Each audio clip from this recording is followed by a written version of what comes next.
Now, the Interactive Games and Entertainment Association, or IGEA, has released the Digital Australia 2020 report. Could you tell us why this research is important to the games industry? The Digital Australia report's been going for around 15 years now. We've done 8 iterations. And when we started in 2005, it was to work as a policy document or to inform policy about who players were, how they were playing and why they were playing.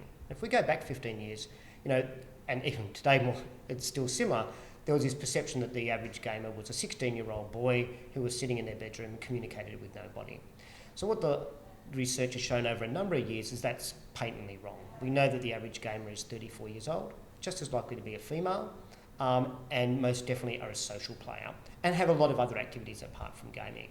And where that's important is because it allows us to go to policymakers, to government, to media, and explain to them the normalisation of gaming, that there's nothing unusual about being a gamer, and in fact, the third of Australia who don't play are the ones who are unusual. So what are the challenges that are currently facing the industry?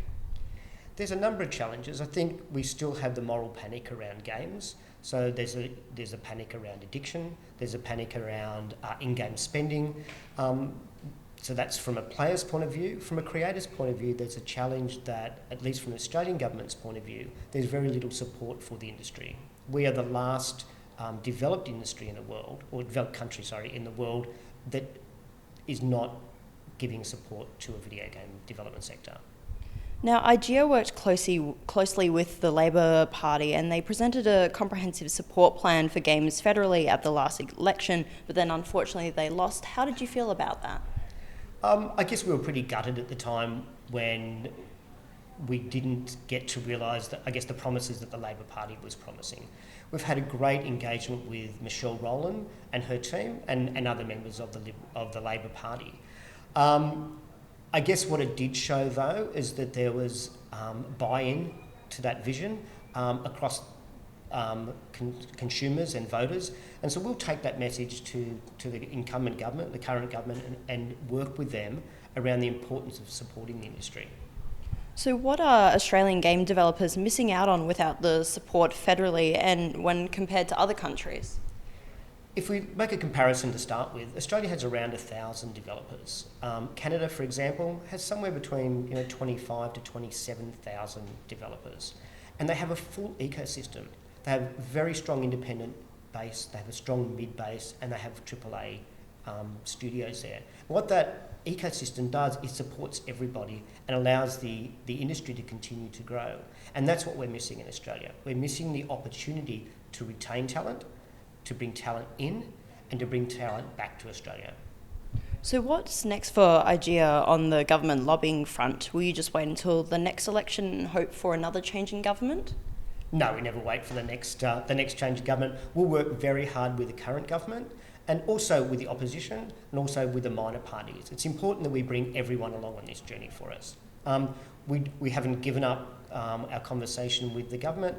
We've got plans to meet with the minister, both federally and in the states and territories. But the job's never done, and we just won't stop.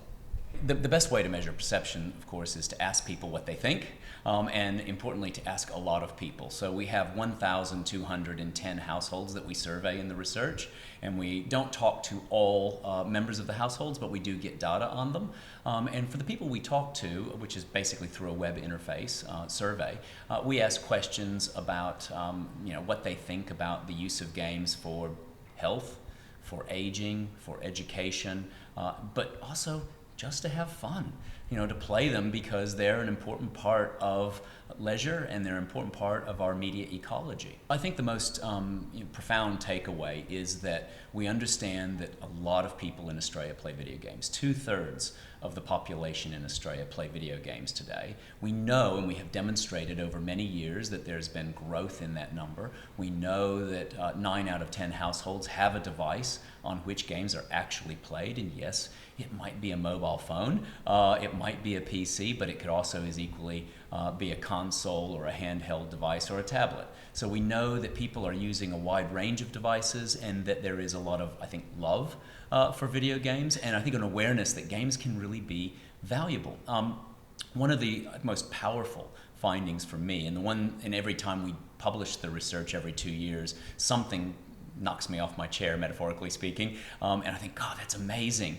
And this time, I think the most amazing thing is that when we ask people about playing video games, we discover that different age groups actually play in different proportions. It's not surprising, young people are going to be playing more than older people, but it just blows me away that from about the age of 50, women play video games more than men.